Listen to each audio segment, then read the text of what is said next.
The massive warship hung in the darkness of space like a predator watching its prey.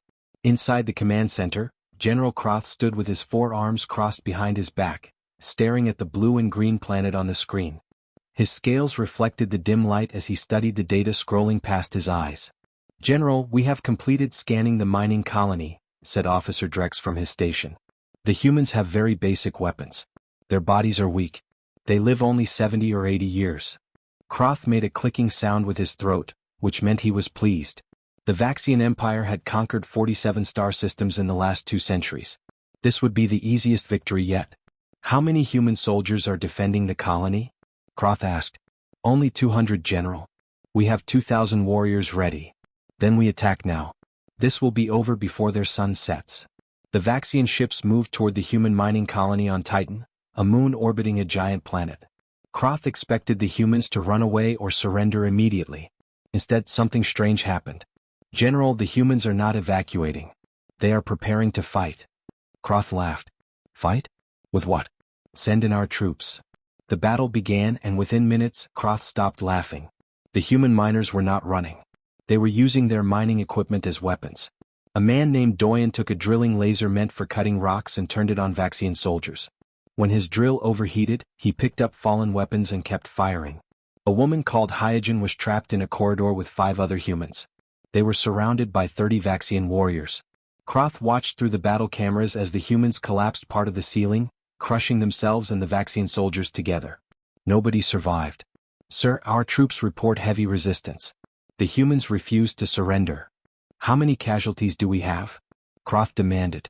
50 soldiers dead, General. 100 wounded." "And the humans?" "They have lost 140 of their 200 defenders, sir." Croth felt his blood turn cold. The humans had lost 70% of their forces, but they were still fighting. In Vaxian military doctrine, any unit that lost more than 15% casualties would retreat immediately. It was logical. It was survival. These humans were doing something else entirely. A human named Juno was pulled from the battle footage. His arm was completely destroyed, burned away by plasma fire. Medical scans showed he should be unconscious from shock and pain. Instead, he was crawling across the floor toward a weapons cache, leaving a trail of blood behind him. He reached the explosives, set a timer, and waited. When Vaxian soldiers entered the room, the entire section detonated. Another human, a young woman named Sora, held a choke point by herself for 38 minutes after everyone around her had fallen. The audio recordings captured her voice. She was singing something as she fired her weapon again and again. The translators could not make sense of the words, but the tone was clear. She was not afraid. She was angry. When the colony finally fell silent 6 hours later, Croth walked through the wreckage. His troops had won, but the cost was horrifying. 412 Vaxian warriors were dead. Another 200 were wounded. All to defeat 200 miners who should have surrendered in the first 10 minutes. "General, we found their computer systems intact," said Drex quietly. "They left historical records. Battle footage from their homeworld." That night, Croth watched the files. He saw humans fighting wars that lasted for years over tiny pieces of land. He saw soldiers charging into certain death because their commanders ordered it. He saw cities burned to ash by their own people rather than letting enemies capture them. One record showed an ancient human general named Yulji Mundiak who defeated an army of 300,000 soldiers with only 30,000 warriors. The humans had refused to give up their land despite impossible odds. Croth sent his report to the High Command with shaking hands. First colony secured. Human resistance was unexpected. Request permission to study enemy psychology before proceeding. The response came back immediately.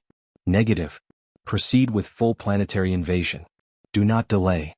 Croth looked at the blue planet called Earth and felt something he had not experienced in 200 years of military service. He felt afraid. The end of Part 1. General Croth stood in the war room staring at the holographic map of Mars. The red planet had a human military base built deep into the Rocky Mountains. Intelligence reports said 3,000 human soldiers were stationed there. Croth had brought 15,000 Vaxian shock troops, his best warriors.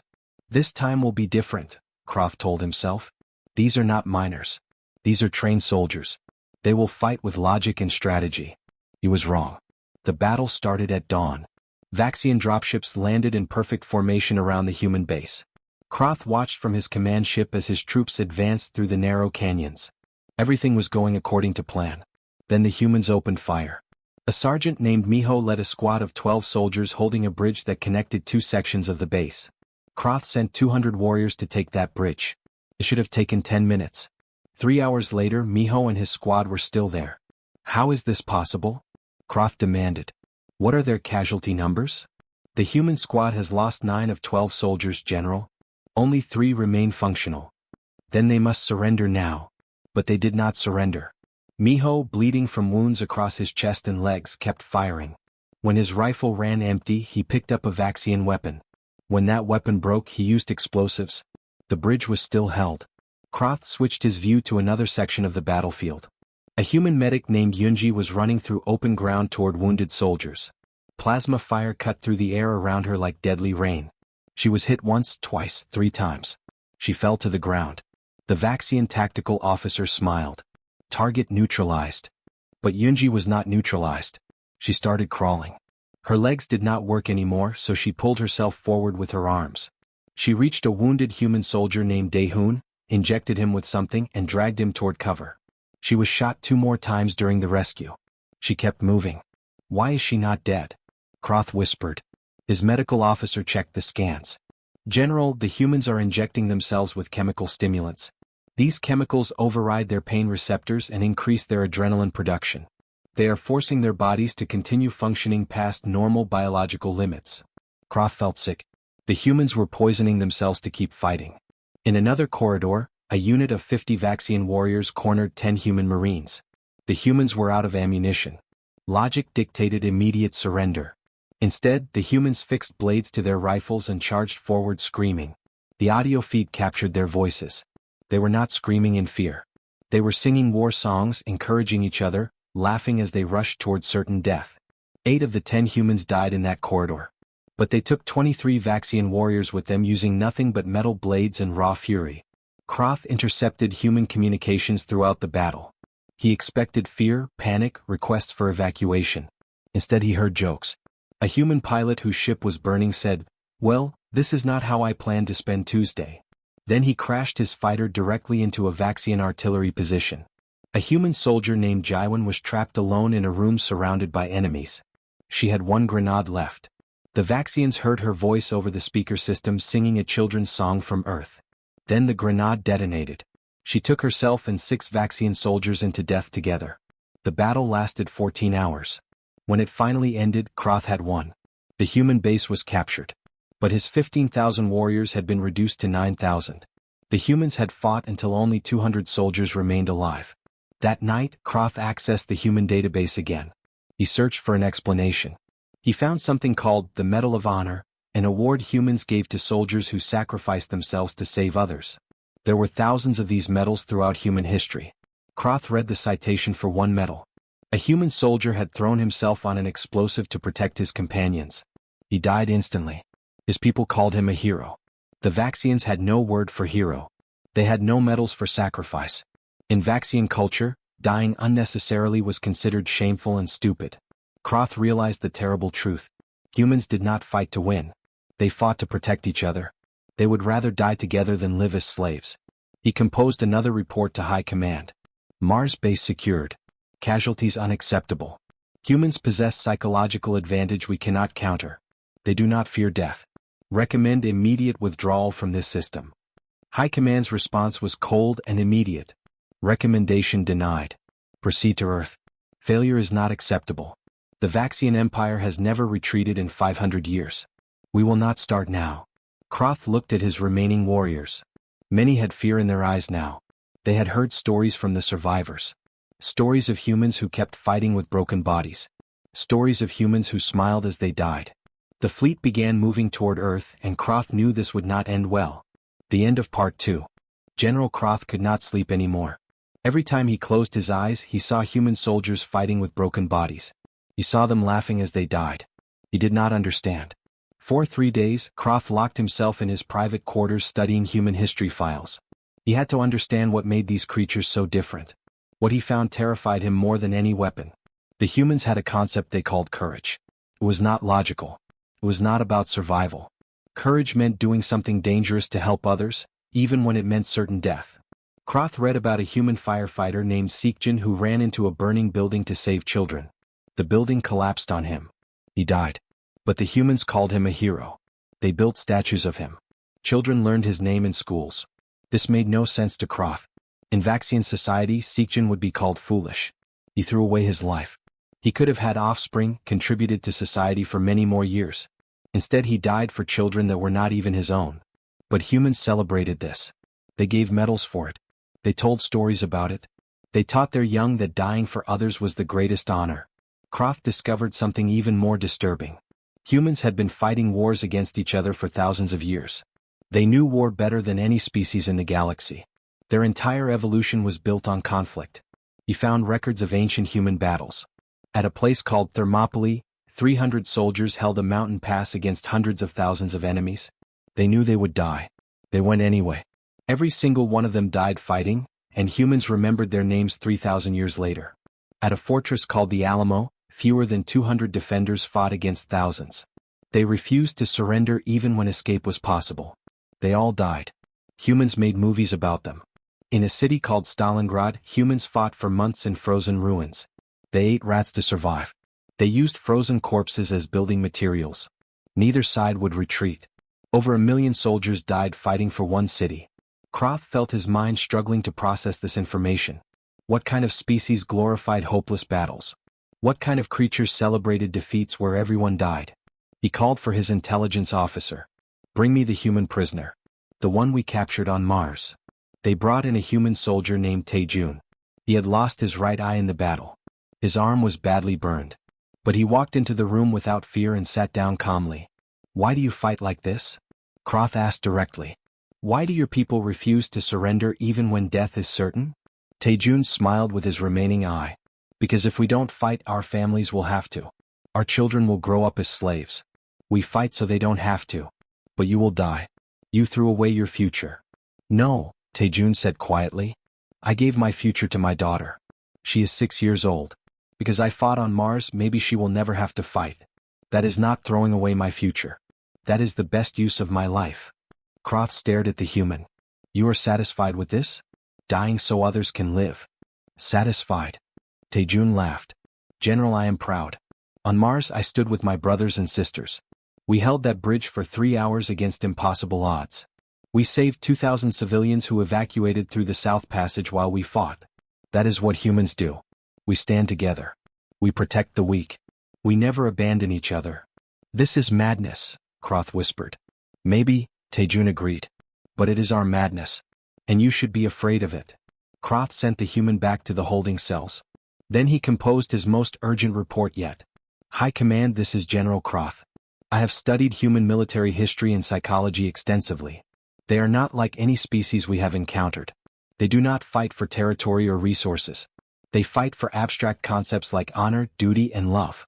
They have cultural programming that makes death acceptable if it protects their group. They will sacrifice themselves without hesitation. This is not a military force. This is a species-wide suicide pact activated by threats to their collective. He paused, choosing his next words carefully. Recommendation: immediate full withdrawal from human space. These creatures cannot be conquered through conventional warfare. They must either be completely exterminated or left alone. There is no middle option. Half measures will result in catastrophic casualties. The response from High Command came within the hour. General Croth, your recommendations are noted and rejected. The Vaxian Empire does not retreat. We do not negotiate with inferior species. You have 500 warships under your command. Proceed to Earth immediately. Secure the human homeworld within 10 planetary rotations or you will be replaced. Croth read the message 3 times. Then he looked at the blue planet growing larger in his view screen. 500 warships. 15 million warriors. Against a species that considered death in battle to be the highest honor. He had fought in 32 military campaigns. He had won every single one. But standing there looking at Earth, General Croth realized something that shook him to his core. For the first time in his 200-year life, he believed he was going to lose. The end of Part 3. The Vaxian Armada arrived at Earth like a dark cloud blocking out the stars. 500 warships carrying 15 million soldiers. General Croth stood on his command deck watching the human defense fleet move into position. The humans had only 150 ships. Croth should have felt confident. Instead, his scales tingled with unease. "General, the humans are hailing us," said Officer Drex. A human admiral appeared on the screen. Her name was Admiral Boyoung and she looked tired but calm. "Vaxian fleet, this is your final warning. Leave our system now or face total war." Croth almost laughed. "Admiral, you are outnumbered 3-1. Your planet cannot win this fight. Surrender now and your people will be allowed to live as workers in the Vaxian Empire." Admiral Boyoung smiled coldly. "General, you have fought miners on Titan and soldiers on Mars. Now you will fight all of humanity on our home. You will learn the difference. This is Earth, and we do not share." The transmission ended. Croth gave the order to attack. The space battle began and immediately became chaos. Human ships fought with a ferocity that violated every rule of military engagement. When a human destroyer lost its shields, it did not retreat. Instead, the captain named Sung Hoon aimed his dying ship directly at a Vaxian carrier and accelerated to maximum speed. The collision destroyed both vessels instantly. 3,000 Vaxian warriors died in seconds. "Tactical error," Croth told himself. The captain panicked. But then it happened again. And again. 5 human ships deliberately crashed into Vaxian vessels when their weapons failed. The human pilots were choosing to die rather than retreat. A human fighter pilot named Yuna ejected from her destroyed ship in the middle of the battle. Croth watched her on the sensors, floating in space in her damaged suit. He expected her to wait for rescue. Instead, she activated her suit thrusters and flew toward a damaged Vaxian cruiser. She landed on the hull, cut through an access panel using emergency tools, and planted explosives from her survival kit on the ship's power core. The cruiser exploded, taking Yuna and 800 Vaxian crew members into death. "This is not warfare," Croth said quietly. "This is mass suicide with purpose." The space battle raged for 6 hours. When it ended, the Vaxian fleet had won. Only 30 human ships remained functional. But Croth had lost 147 ships. Nearly 3 million warriors were dead. "Begin ground invasion," Croth ordered, his voice hollow. "We must end this quickly." Vaxian dropships descended on 12 cities across Earth. Croth sent 2 million soldiers to capture New York, thinking it would become his command base. The city fell within 2 days. But holding it was impossible. Every human civilian became a fighter. Old men and women who could barely walk threw explosives from windows. Children no older than 10 years set traps in the streets. A grandmother named Jong Suk used cooking gas and fertilizer to build a bomb that destroyed an entire Vaxian supply depot. The humans did not wear uniforms. They did not gather in military formations. They were everywhere and nowhere. They attacked at night. They poisoned food supplies. They hacked into Vaxian communication systems and played loud, aggressive human music that made soldiers unable to sleep. One human teenager named Kyung Min infiltrated a Vaxian command post pretending to be a prisoner. He walked past 12 guards, reached the communication center, and detonated explosives hidden in his clothing. The entire building collapsed. Croth's forces captured London, Tokyo, Moscow, and Sao Paulo. But they could not hold any city for more than a few days. The human resistance never stopped. Not for an hour. Not for a minute. In Paris, a human named Wunshik pretended to be dead among corpses. When a Vaxian patrol passed, he activated a grenade and took 7 warriors with him into death. In Beijing, human hackers broke into the Vaxian military network and deleted navigation data. 50 dropships crashed because they did not know where to land. Croth's second-in-command, Commander Thane, was killed when a human playing dead suddenly grabbed his weapon and shot him. The human was shot immediately afterward, but Thane was already gone. Morale among Vaxian troops collapsed. Soldiers began refusing orders. They saw humans everywhere even when humans were not there. They stopped sleeping. They stopped trusting anyone. Then the human counterattack began. Human forces had been studying captured Vaxian technology during every battle. They learned fast.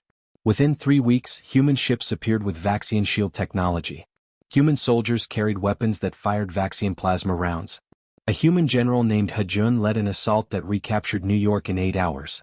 His troops fought with the same terrifying determination Croth had seen on Titan and Mars, but now they had better weapons. Croth watched his empire's unstoppable army break apart. Vaxian warriors were abandoning positions. Some were surrendering. The thought was unthinkable, but it was happening. Then his sensors detected something that made his blood freeze. Human Special Forces teams were boarding his flagship. They had launched a stealth attack through the debris field. They were coming for him personally. Croth grabbed his weapon and prepared for his final battle. The end of Part 4. The doors to General Croth's command center exploded inward. 6 human soldiers rushed through the smoke, weapons ready. They moved like water, covering each other perfectly.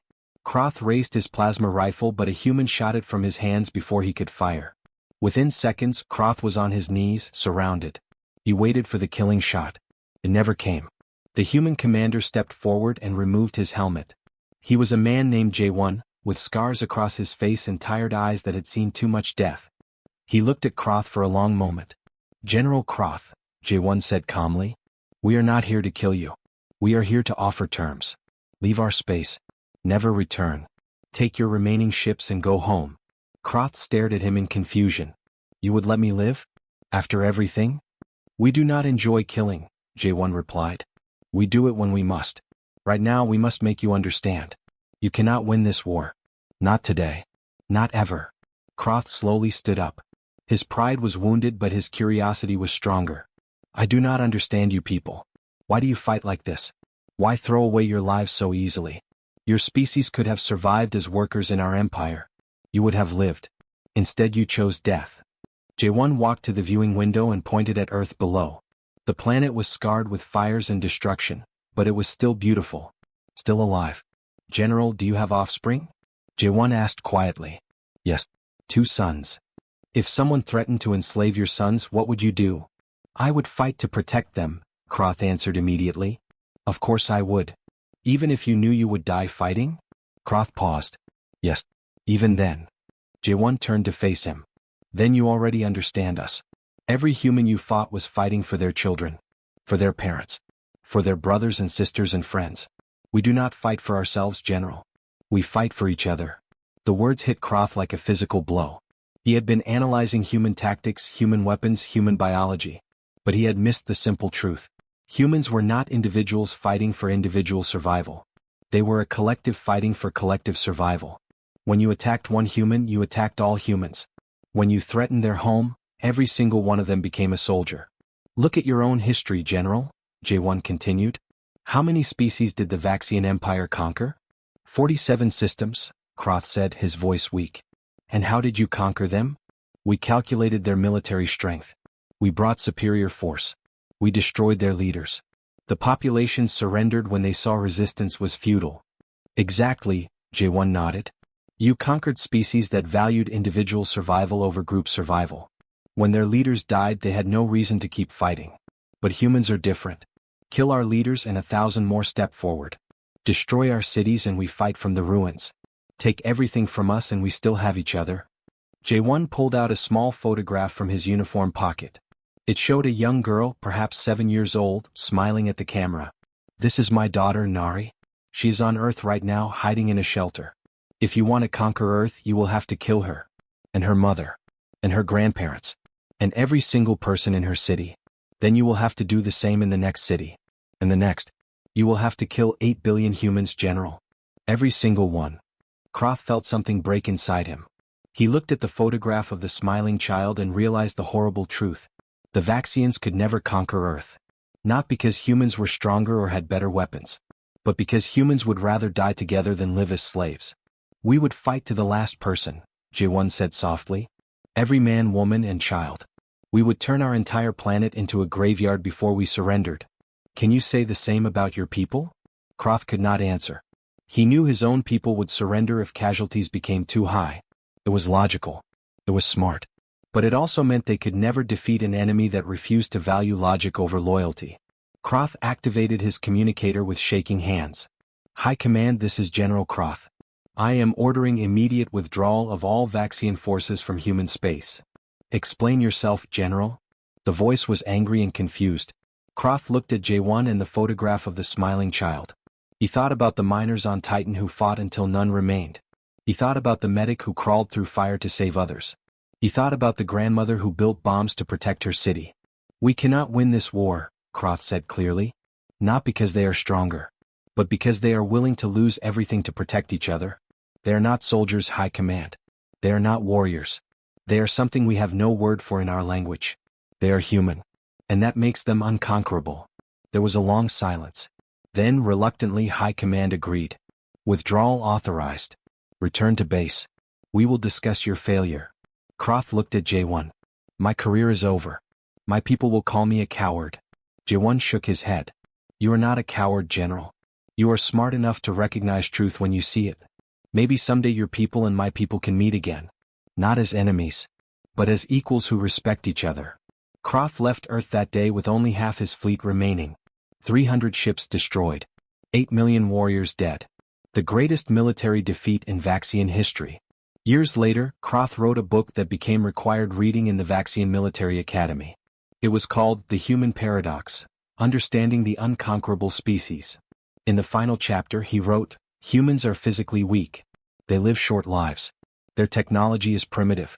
But they possess something more powerful than any weapon. They possess each other. And that bond cannot be broken by force. Meanwhile, on Earth, J1 returned home to his daughter Nari. She ran into his arms and he held her tight. Around the world, humans began rebuilding their damaged cities. They buried their dead with honor. They told stories of the brave ones who sacrificed everything. And when the Galactic Council met months later, a human ambassador named Sioyan sat at the table for the first time. Other alien species stared at her with fear and curiosity. She smiled calmly and said, humanity seeks peace with all species. We prefer cooperation over conflict. But if threatened again, we will respond the same way. We protect our home. We protect each other. We never surrender. Across the chamber, General Croth watched from the Vaxian delegation. Their eyes met. He nodded slowly, a gesture of respect. He had learned the truth that every species in the galaxy would eventually learn. Humans were not the strongest. They were not the smartest. They were not the most advanced. But they were the most dangerous. Because when you fight humans, you do not fight an army. You fight a family willing to die for each other. And that makes all the difference. The end.